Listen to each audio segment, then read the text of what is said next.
The word hit like a slap, echoing off marble and glass. The manager's laughter filled the lobby of Meridian Community Bank, a loud, self-satisfied roar that turned heads and phones alike. Behind him, a shredder hummed. Strips of white paper curled from its mouth like confetti from a celebration that only one man found funny. The man at the counter didn't laugh. His name was Derek Cole. Plain white t-shirt, dark jeans, calm eyes. He'd walked into the branch 10 minutes ago with a $2, $8 million cashier's check and no entourage. He wasn't here for a show. He was here to make a deposit. But this had become theater. The branch manager, a man named Greg Holloway, 50, smug, leaned back in his chair as the last piece of the check disappeared into the shredder. "Next time you want to play rich," he said, "print better paper." Gasps rippled through the waiting area. Someone whispered, "He just shredded it. What if it was real?"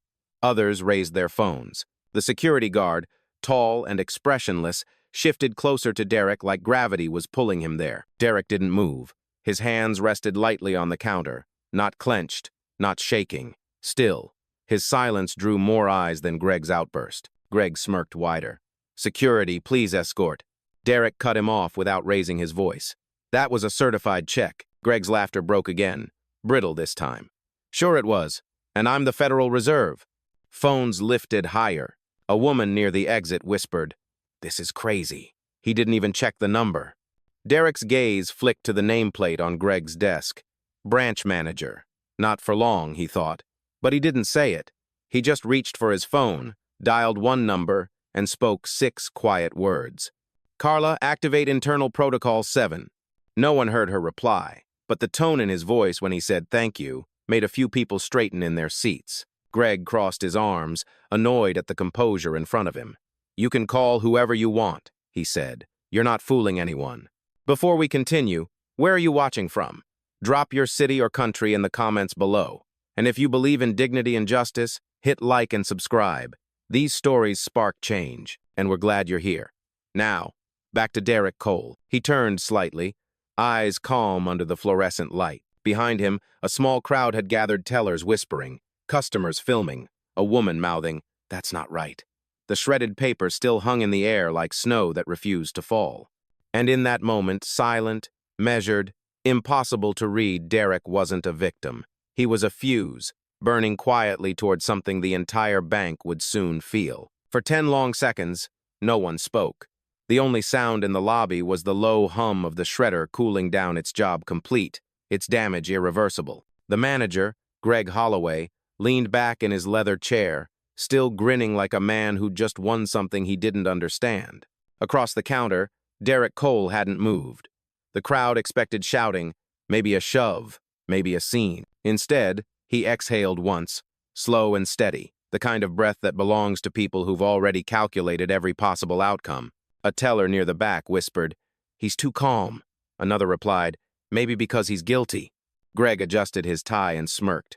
"Security, remove this gentleman before he causes more trouble." The guard, a muscular man named Tom Rayner, all shoulders and suspicion, stepped forward, his hand hovering near Derek's elbow. Derek turned his head slightly, his tone low but precise. "Don't touch me." It wasn't loud, it wasn't angry, but it landed heavy, the kind of tone that makes trained men hesitate without knowing why. Tom blinked. "Sir, I just need you to—" "You don't." Greg laughed again, sharp and performative. "You see? Non-compliance. Classic sign of a scammer." Derek's eyes didn't move from Tom's face. "Classic sign," he repeated softly, "of someone who's not used to being told no." The tension shifted. Customers murmured. One woman, holding her phone mid-record, whispered, "He's not scared. That's strange." Greg slammed a palm on the desk. "You're trespassing on private property." "No," Derek said. "I'm standing on mine." Greg froze. The line didn't make sense yet, but something about the certainty in it unsettled him. Behind them, the glass doors opened. A young employee rushed in, holding a tablet. "Sir," she said, breathless, "head office is calling something about a system alert protocol 7 active. They want to confirm who authorized it." Greg frowned. "What are you talking about?" Derek turned slightly, hands still at his sides. "That would be me." The employee blinked. "You?" Greg waved her off. "Ignore him. Some wannabe hacker probably spoofed the system." but his voice trembled just slightly. Customers began whispering louder now. Someone muttered, "Why would head office call him?" Another added, "He didn't even raise his voice." Greg straightened his jacket, trying to regain command. "Enough. This little act ends now. You'll be banned from every branch in the state." Derek's reply came quiet, clean, and surgical. "Then I'll have to close every branch in the state." Phones caught it. A ripple of disbelief passed through the room.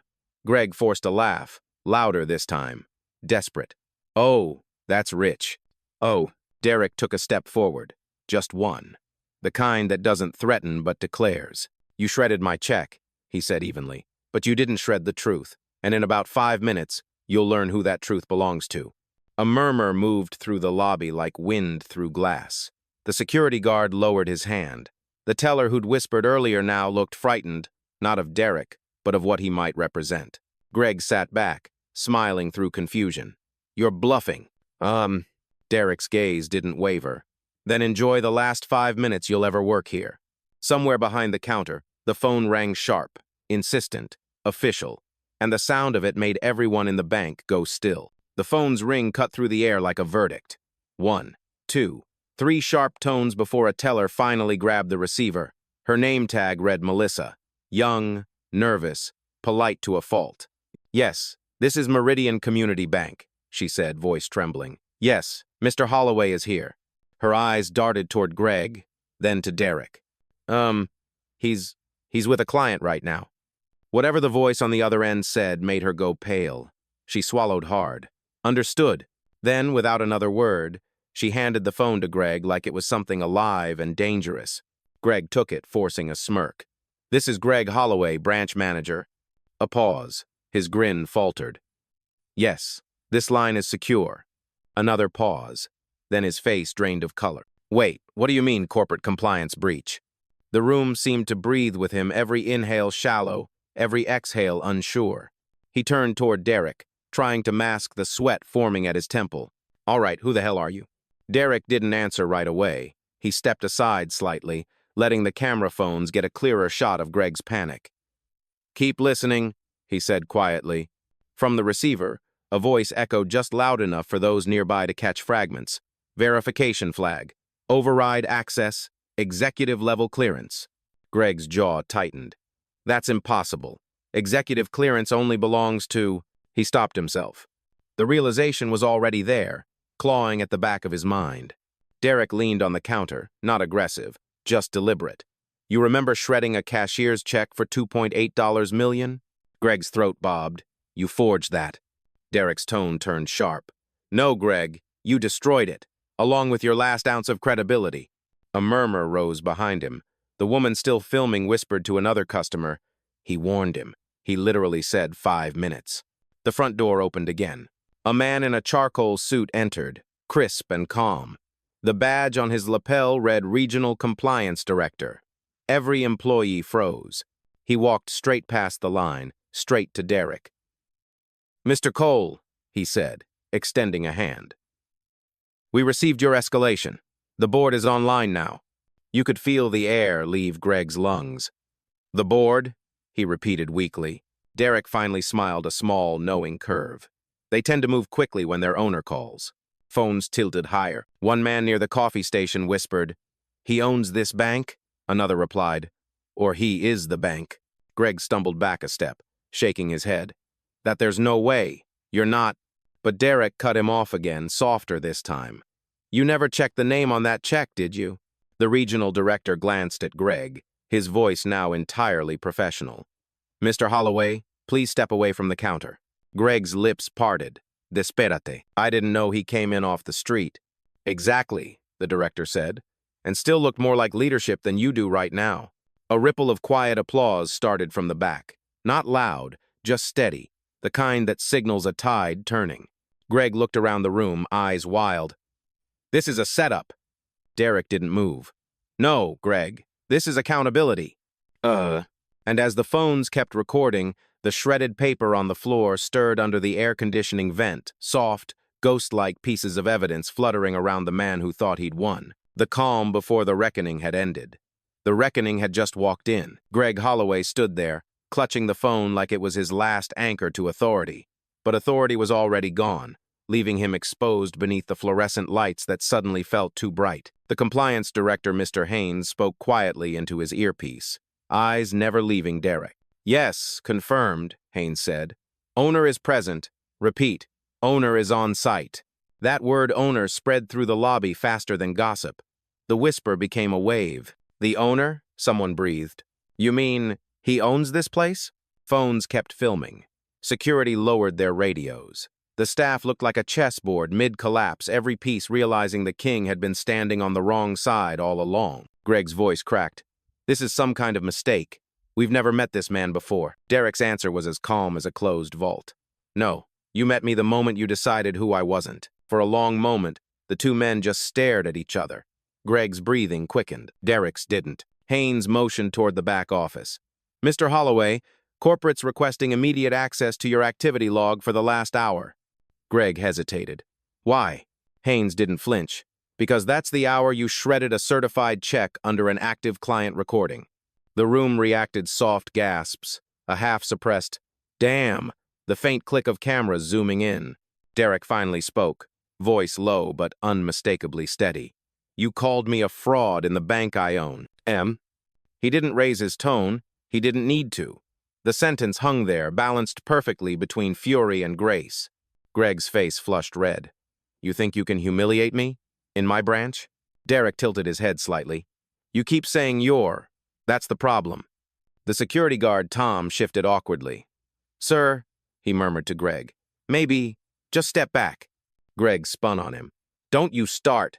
But Tom had already lowered his eyes. The guard's badge caught the light, tiny, trembling reflections across the marble floor.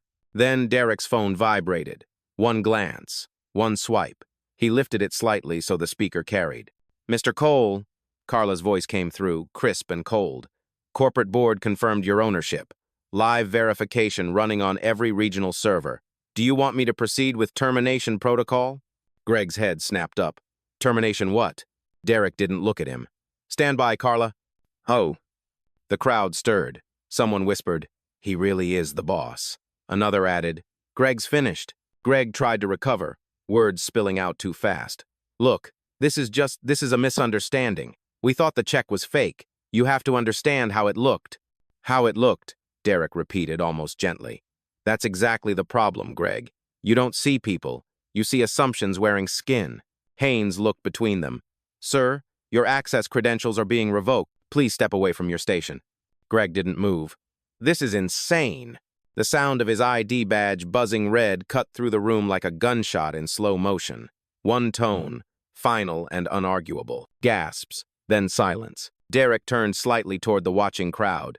"This isn't revenge," he said, voice level, almost a whisper. "This is correction." The crowd didn't cheer. They just stood, absorbing the weight of it. Because justice wasn't loud. It was steady. It was earned. And it had just changed the temperature of the entire building. The branch descended into the kind of silence that only follows revelation. Phones stopped shaking. Even the air conditioning seemed to hold its breath. Behind the counter, Greg's computer screen blinked red access denied. Then, in front of everyone, his name disappeared from the employee dashboard. Derek didn't move. He stood like a still point in the center of chaos. His voice came quiet, almost too measured for what was happening. "Protocol 7 isn't about punishment, Greg. It's about exposure." Haynes, the compliance director, nodded slightly, tapping his tablet. "All security footage, transaction logs, and voice recordings from the last hour are now streaming to corporate review. Everything said in this room is part of the audit record." The tellers froze. Melissa clutched her headset as if it might protect her. Tom, the guard, shifted toward the wall, suddenly very small in the space he once dominated. Greg's tone cracked with disbelief. "You can't just what gives you the right?" Derek's eyes lifted to meet his. "Ownership gives rights. Leadership gives restraint. You've shown neither." The words landed like stone. You could feel them settle in everyone's chest. From the far end of the lobby, a voice spoke up. It was a customer, a man in a gray suit who'd been silent until now. "I've banked here 15 years. I've seen how you treat people like him." All eyes turned. Greg's shoulders stiffened. "Sir, that's..." The man raised a phone. "Not an opinion. Evidence." On his screen played a recording earlier footage of Greg shredding the check, laughing while customers looked on.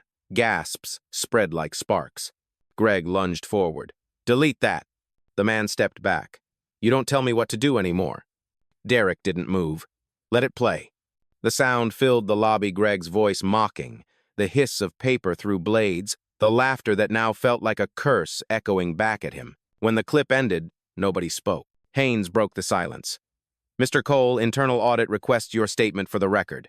Derek turned to the camera in Haynes's hand. "Statement is simple," he said. "We don't fix discrimination with apologies. We fix it by rewriting the protocol itself." A few customers clapped softly, not cheers, acknowledgement. Greg's lip trembled. "You're enjoying this." "No," Derek said, "I'm remembering it." "Oh." He looked around the room at the tellers who'd stayed quiet, the guard who'd hesitated, the bystanders who'd started filming too late. "Because this," he gestured to the mess of shredded paper on the floor, "this is what dignity looks like when people stop seeing it." Haynes's radio crackled. "Corporate confirms clearance for immediate restructuring," came a voice through the static. "Proceed." Greg stumbled back. "Restructuring?" Haynes met his eyes. "You've been relieved of duty effective now. Security escort inbound." Tom hesitated, guilt flickering across his face. Derek caught his eye and said quietly, "Walk him out with respect. That's how we start the correction." Tom nodded. "Yes, sir." Greg stared at Derek one last time, desperate, searching for some sign of mercy. There was none, only balance. As Tom led him toward the door, the crowd parted silently. Phones lowered. Nobody smiled. Justice wasn't spectacle. It was order restored. And for the first time all morning, Derek Cole allowed himself a breath that wasn't measured, it was real. When the glass doors closed behind Greg Holloway, the building exhaled. The sound was subtle paper rustling, a sigh somewhere, the muted click of a phone camera turning off. The tension didn't vanish. It transformed.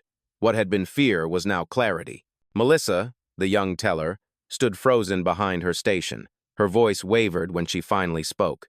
"Mr. Cole, I should have stopped him." Derek turned his head, calm as ever.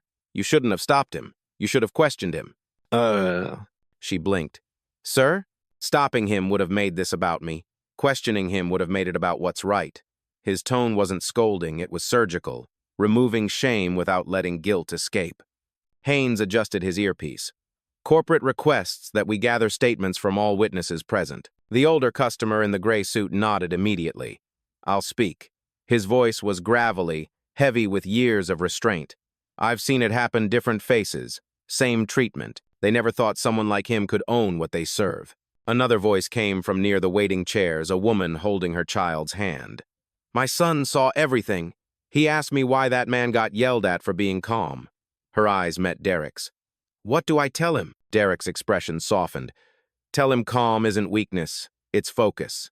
The child, maybe 8 years old, tilted his head. "You're the boss?" Derek nodded slightly. "Something like that." "Huh." The boy smiled, then whispered to his mother. He didn't even shout. That line rippled through the lobby, small, innocent, devastating. From the back, a man in a delivery uniform spoke up, voice rough. "I was about to step in when that guy shredded your check. I didn't. I thought it wasn't my business." He swallowed. "Guess I was wrong." Derek looked at him. Correction starts when someone decides it is their business. Melissa wiped her eyes. "Sir, can I ask something? When he called security, why didn't you get angry?" "Because I've been here before," Derek said quietly. "Different branch, different city, same story." He paused, gaze far away for a heartbeat. 20 years ago, a teller froze my account after my first real estate deal, said my balance didn't look normal for someone like me. I didn't yell then either. I just built something bigger than their imagination." The crowd went silent again, but not out of fear, out of reverence. Haynes glanced at his tablet. "Mr. Cole, the board wants confirmation. Do you wish to reopen this branch after review?" Derek's answer was immediate. "Yes, but not under the same name." Melissa frowned. "Sir?" He stepped forward, voice steady. "This place is going to stand for something different now. Fairness, transparency. You can't change bias with policy, you change it with culture." The boy tugged his mother's sleeve. "What's culture?" Derek smiled faintly. "It's what people do when no one's recording." A few people laughed softly, warm laughter this time, not nervous. The lights above flickered once, then steadied. Haynes looked at him with quiet respect. "I'll inform corporate of your decision, Mr. Cole." Derek nodded, then glanced at the shredded remains of his check scattered across the floor. "Leave them there for now," he said. "Let everyone see what happens when ignorance meets paper and power." And with that, he turned toward the glass doors, calm, composed, the weight of the entire building shifting behind him. The reckoning wasn't over.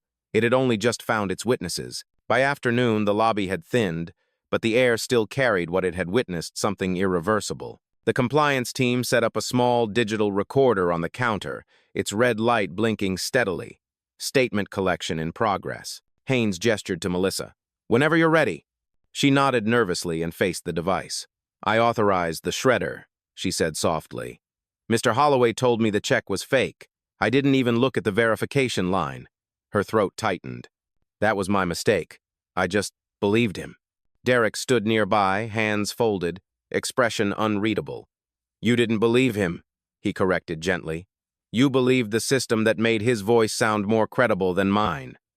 The line hit like truth too sharp to ignore. Even the compliance officers paused their typing. Melissa took a breath. "I see that now." From across the room, Tom, the security guard, cleared his throat. "I got a call from Holloway before it all started," he said. "Watch the man in the white shirt. Looks suspicious. I should have asked why." Derek turned slightly. "And why didn't you?" Tom hesitated. "Because I didn't want to look insubordinate." "Being human isn't insubordination," Derek said quietly. For a moment, no one spoke. The silence was heavier than accusation, it was understanding. Haynes entered another note into his tablet. "Corporate HR requests we continue with the witness sequence, sir." But Derek raised a hand. "No, we're not doing witness statements. We're doing reflection statements." Haynes blinked. "Reflection?" "Yes," Derek said.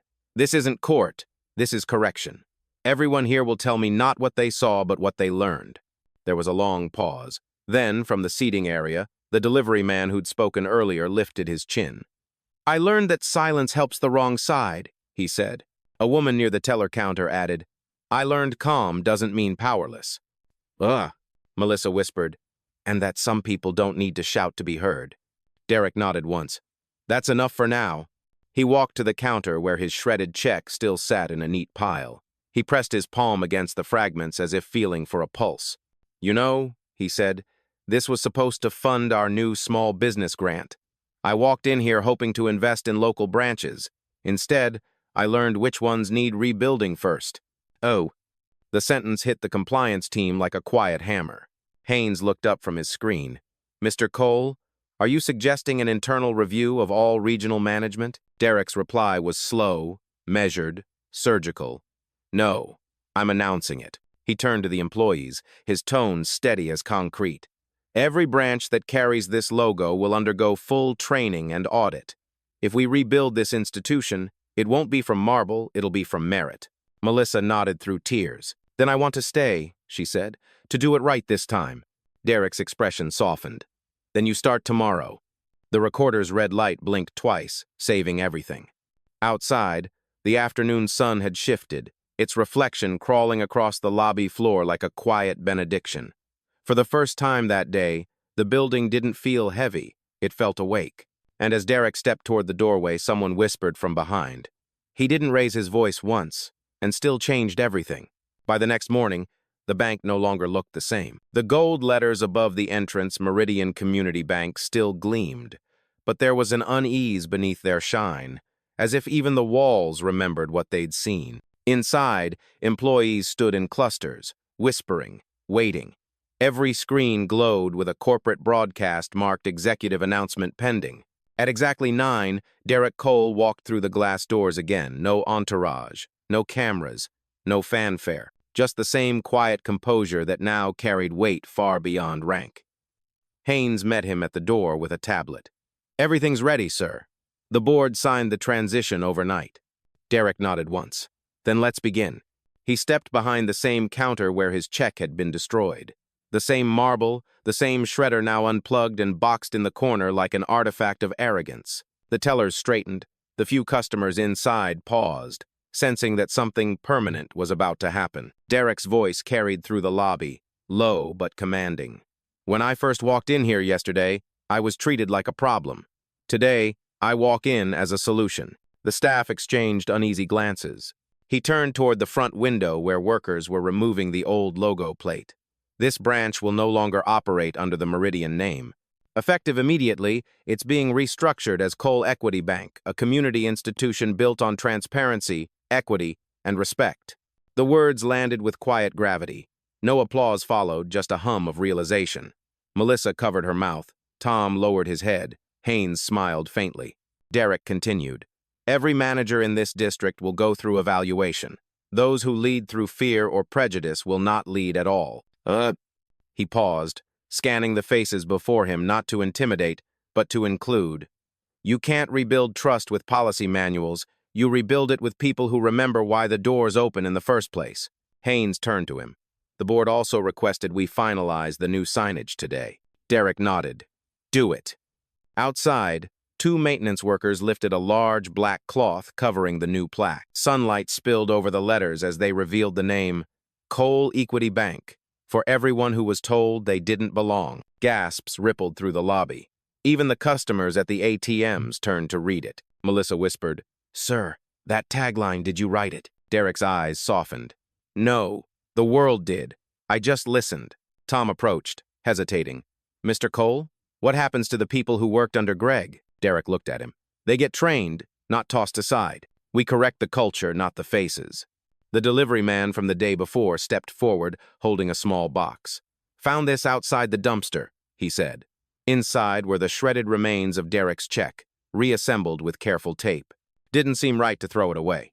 Derek smiled for the first time. Keep it. Frame it. Let it remind you what arrogance costs and what awareness earns.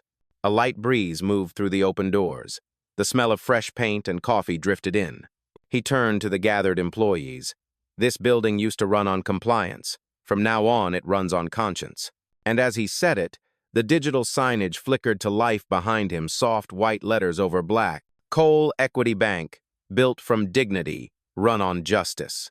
The crowd stood still, not in awe but in respect, the kind that doesn't fade when the applause ends. The following week, the skyline over downtown shimmered with late sunlight as Derek Cole stepped into the top-floor conference room. The glass walls overlooked the city, his city now. The board of directors was waiting, 13 faces arranged around a long mahogany table polished to a mirror. None of them spoke at first. They had all seen the footage. They had all read the audit, and they all knew the story had reached the public before they could contain it. The board chair, a man named Arthur Dean, cleared his throat. Mr. Cole, he began cautiously, we didn't anticipate such visibility. Derek smiled faintly. Neither did Greg Holloway. Arthur shifted uncomfortably. Public perception is complicated. You dismantled a branch manager live on half a dozen phones. I didn't dismantle him, Derek replied. I revealed him. The room fell quiet again. A younger board member, a woman named Dana Cho, leaned forward. The new branding Cole Equity Bank has gone viral. People are calling it a movement, not a merger. Derek's tone stayed calm. Good. Maybe banking could use one. Arthur frowned. We appreciate your passion, Derek, but you've disrupted decades of corporate tradition overnight. Investors are nervous. Derek's gaze moved across the table, even, deliberate. Then they'll have to get comfortable with integrity. It yields better dividends. A few board members exchanged quick glances. Dana hid a smile behind her pen. Arthur tried again. You could have handled this privately. I tried that, Derek said. For years, the difference between quiet reform and public reckoning is who listens. People finally heard. He set a thin folder on the table. These are the names of every regional manager under review. I'll oversee the retraining personally, and I've added a new department, community accountability. Dana raised an eyebrow. Accountability? Each branch will host monthly open forums, Derek explained. Customers, staff, and leadership in one room. Real transparency, not the kind that ends in PR statements. Arthur hesitated. That's unorthodox.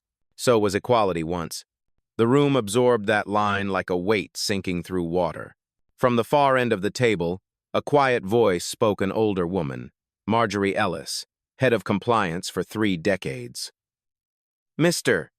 Cole, she said, in all my years here, I've seen policy papers gather dust while people keep bleeding under politeness.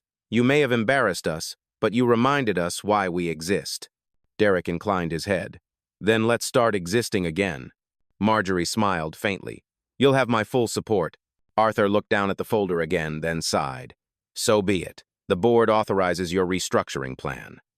Derek stood, straightening his jacket. "Good. Because the next meeting won't be in this room, it'll be at a branch lobby, with the people we serve." Dana exhaled quietly. "You're serious?" "Completely." He turned toward the window. The city's reflection stretched across the glass, skyscrapers glowing like circuit boards. "If this institution wants to rebuild trust, we stop hiding above the skyline." Arthur looked up. "And if the media comes calling?" Derek smiled, the calm kind that never needed volume. "Then we tell them the truth." Justice finally opened a checking account. For a moment, even the city below seemed to hold still.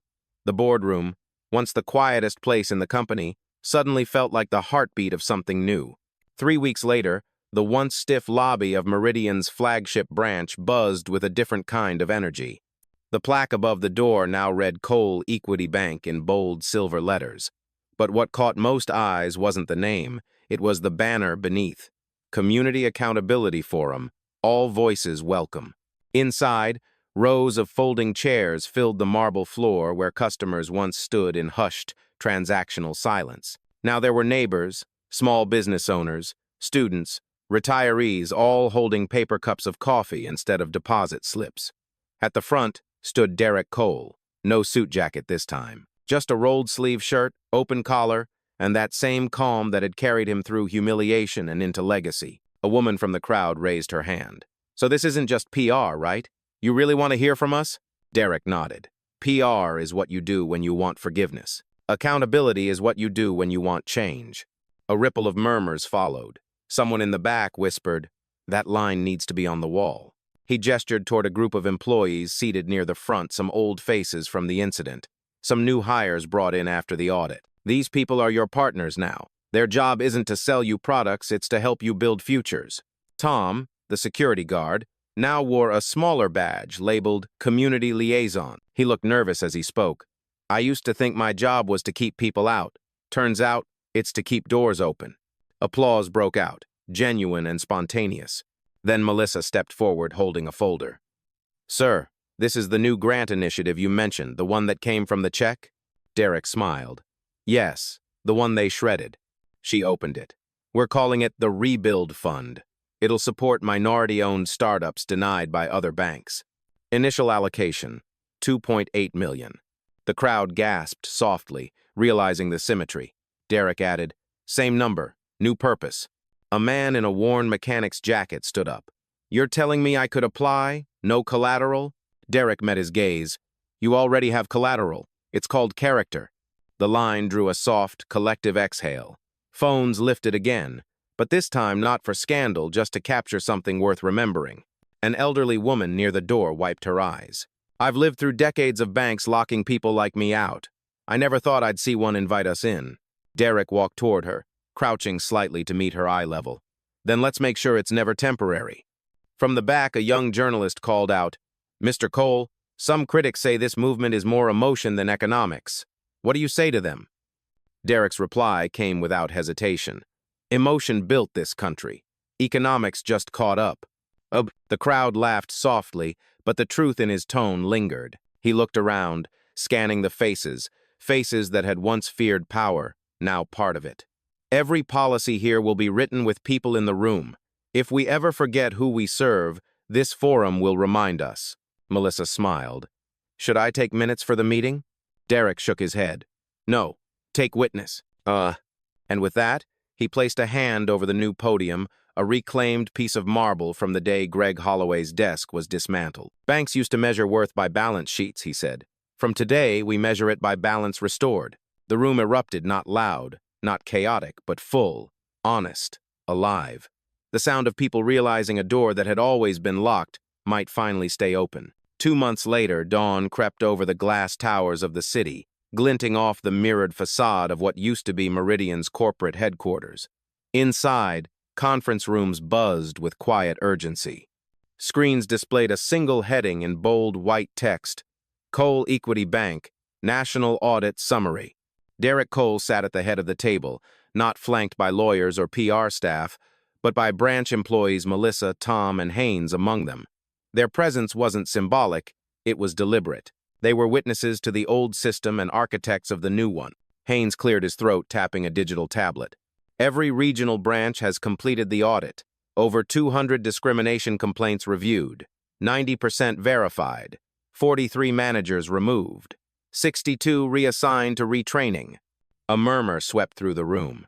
It wasn't celebration, it was gravity. The scale of the rot was finally visible. Melissa added quietly, "We've also identified patterns calls flagged for unusual clients, ignored loan requests based on zip codes. The bias wasn't policy, it was habit." Derek nodded slowly. And habits are harder to fire than people. The silence that followed was heavy but necessary. Tom leaned forward. "Sir, you think this is enough? Feels like we're cleaning a wound that's deeper than any branch." Derek met his gaze. "That's why we're not cleaning. We're rebuilding." And he rose from his chair, pacing slowly toward the panoramic window that looked out over the city. "This isn't about banking. It's about who gets believed first and questioned later. We flipped that." Haynes turned his tablet around to show him a live feed. Dozens of branches hosting open forums, people sitting in circles where teller lines used to be. "Your model's spreading," he said. "We're getting requests from other institutions to license the framework." Derek smiled faintly. "They can copy the format. They can't copy the conscience." Melissa hesitated. "Sir, there's one more thing the press wants an official statement. They're calling this the Cole Standard."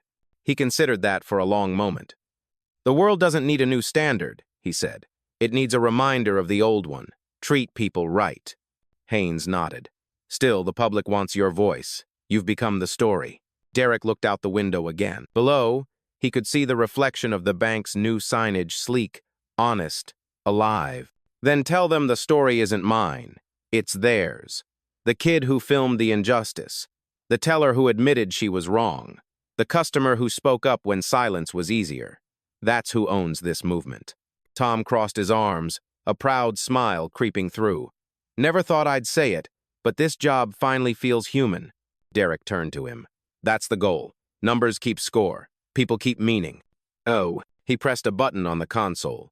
The main display changed to a single sentence written in white across black. "From transactions to transformation." Haynes looked around the room. "You want that to be the tagline for the national report?" Derek shook his head. "No, that's not branding. That's direction." The sunlight spilled deeper into the room, catching the edges of the glass table. In that light, the reflections of every person seated there seemed to blur into one image, not hierarchy, not division, just purpose. And for the first time in the bank's long history, every person in that room was facing the same way. Evening settled over the city like a promise kept.